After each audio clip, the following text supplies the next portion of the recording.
May it be an evening star shines down upon you. E aí pessoal, este é o quinto vídeo e a gente vai dar prosseguimento naquela questão da imortalidade. Somos imortais? Por que somos imortais? E nesse vídeo eu quero deixar duas questões e a gente vai refletir em cima dessas duas questões. A primeira seria uma pergunta: será que o cérebro é o produtor de toda a realidade? Tudo isso que nós vemos, que nós interagimos, é graças ao cérebro? Ou será que o cérebro não é o produtor da realidade, e sim é como uma antena que capta sinais, que processa sinais, que projeta sinais, que recepciona sinais do exterior para o interior, processa e envia para a mente? Qual dessas duas se encaixa com a concepção de imortalidade? Se você acredita que o cérebro é o produtor de toda a realidade, esquece. Isso consolida de uma vez por todas de que nós somos mortais. Por quê? Se o cérebro é o produtor de toda a realidade, uma vez quando ele deixa de funcionar, acaba-se toda a realidade. É isso que se encaixa na percepção do mais óbvio. Agora, se você começa a perceber que o cérebro não é o produtor da realidade e que sim ele faz parte do processo da realidade, todavia ele não é a peça fundamental, ele é apenas um receptor, processador e projetor da realidade, a imortalidade começa a fazer muito mais sentido óbvio. Aí nós começamos a dar uma cara na imortalidade de uma maneira mais objetiva. E aí eu quero trazer um exemplo para a gente entender essa questão. Digamos que você está na sua casa, no final de semana, você está de boa, você vai assistir um joguinho decisivo de uma partida de futebol. 2 times grandes e tal. E aí você está lá, sentado na expectativa, você está vendo na frente da TV. Lá tem a torcida lotada, enorme, milhares de torcedores, o time em campo, os jogadores em campo, a equipe de reportagem, câmeras, os narradores e toda aquela coisa acontecendo lá. E você assistindo, interagindo com aquilo. De repente chega um iluminado de uma vez na sua casa, abrindo a porta lá e... Eureka! Eu descobri a realidade, cara! Meu, você está vivendo uma grande ilusão. Sabia que esse aparelho de televisão aí, é ele que é o produtor de toda essa parafernália que você está vendo? Sabia que não existe estádio, não existe torcedores, não existe esses jogadores, nem repórter, tudo que você está vendo aí não existe. Isso tudo está sendo criado pelos aparelhos que tem no interior da TV. Isso é mentira. E aí você olharia para o seu amigo e falava assim: cara, o que você bebeu hoje?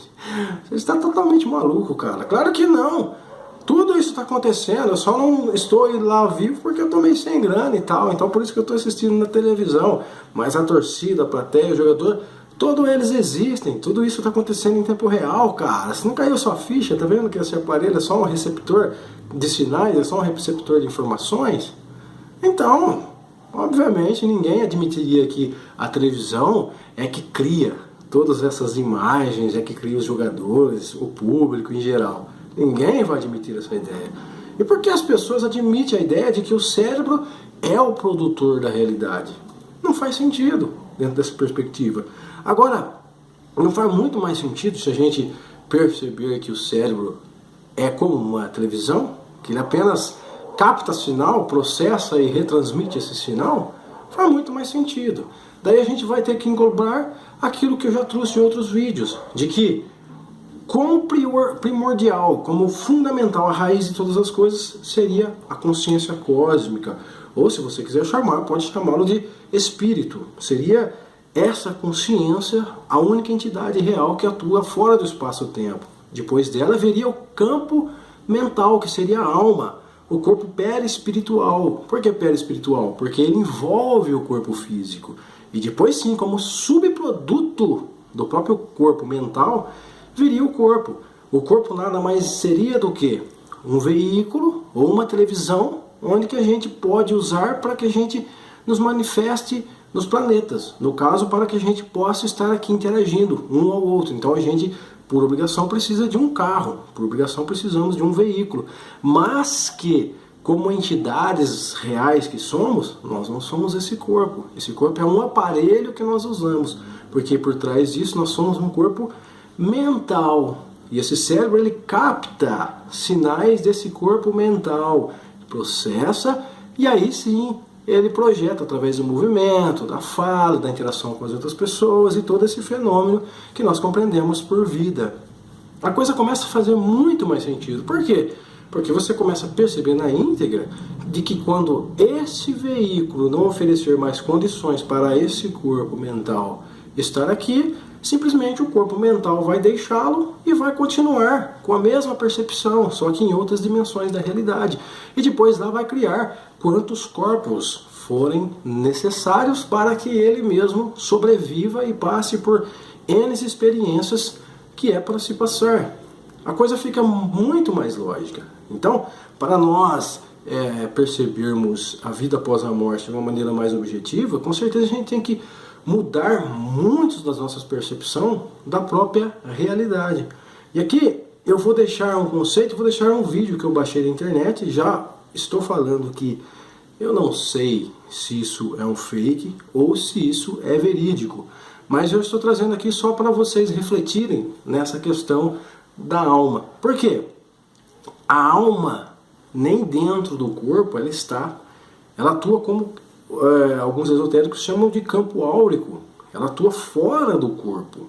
Só que é lógico, está atuando numa proporção tridimensional e está envolvido com esse corpo, como quando você tira aquela plantinha do vaso, aí você vê que aquelas raizinhas tudo ali na terra, em proporções bastante complexas.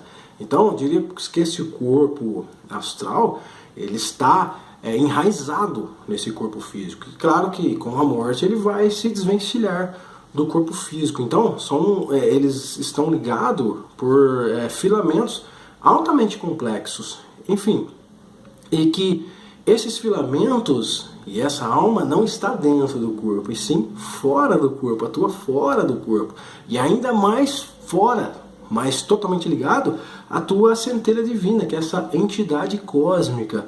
Enfim, e aí, vejam esse vídeo com detalhes e depois a gente vai refletir e vai trazer algum daqueles conceitos lá dos primeiros vídeos, de que o nada não existe, logo todo espaço vazio deve, por obrigação, ser preenchido por matéria.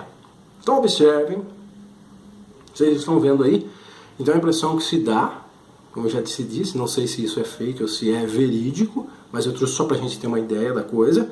Olha, você está vendo que parece que a alma sai de dentro, mas a verdade não sai de dentro.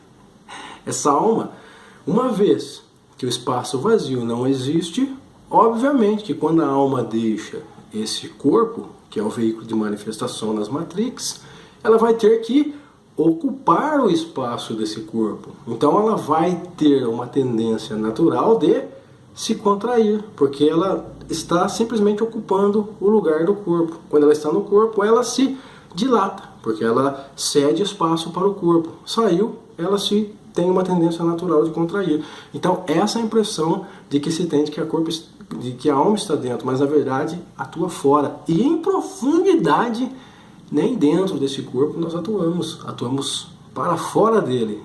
A nossa centelha real é a centelha observadora. A física quântica, a mecânica quântica discute muito esses conceitos.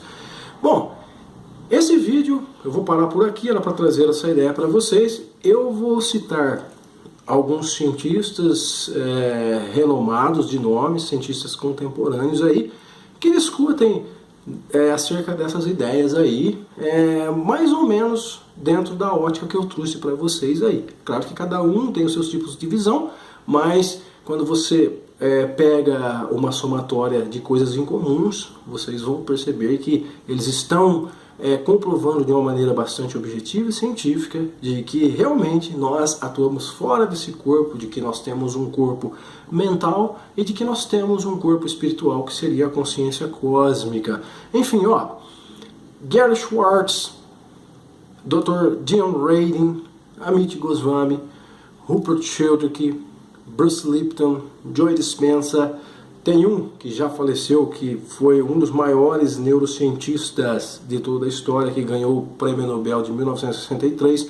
O nome dele é John Eccles. Tem Stuart Hameroff e tem tantos e tantos outros nomes aí. Enfim, por que eu estou trazendo esses nomes aí nos vídeos? Porque, infelizmente, ainda a gente tem aquela referência científica para querer dar crédito em algumas verdades que às vezes soam como verdades místicas ou parte de crenças religiosas.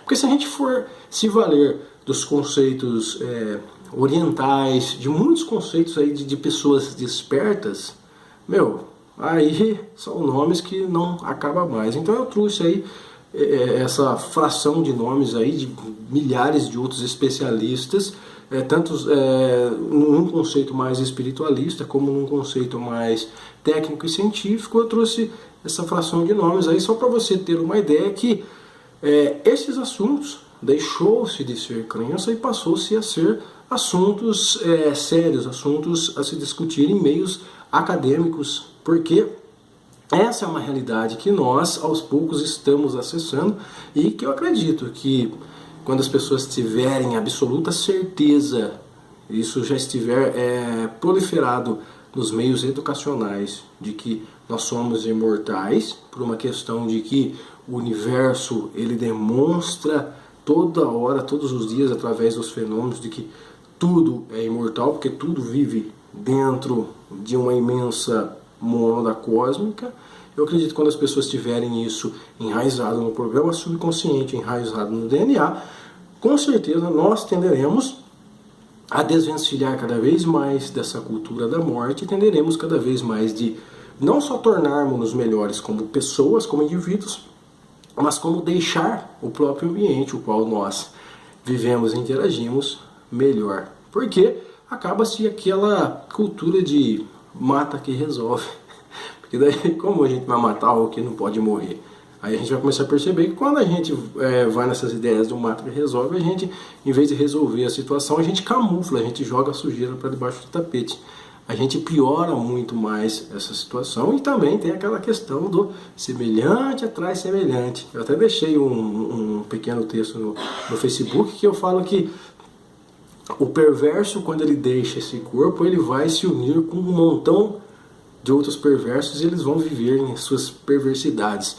O altruísta também, quando ele deixa esse corpo, ele vai viver no meio de um monte de outros altruístas e eles vão desenvolver certamente uma harmonia entre eles, porque aquela questão de semelhante atrai semelhante é uma questão, pelo menos pela minha percepção e para a percepção de muitas outras pessoas, é uma questão muito óbvia, até porque a natureza das coisas, não as nossas leis, mas as leis intrínsecas à natureza, elas não deixam brechas. E se a gente olha por essa percepção, a gente vai também começar a perceber qual é o sentido genuíno da justiça.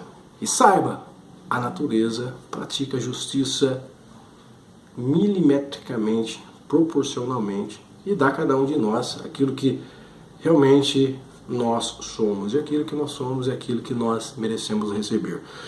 Pessoal, paro por aqui e até o 6º vídeo a gente vai trazer mais conceitos aí dessa questão de vida após a morte, e eu também quero trazer algumas referências de pesquisadores aí concernente à reencarnação. E também a gente vai trazer mais aquelas experiências simples aí só para complementar cada vez mais a ideia.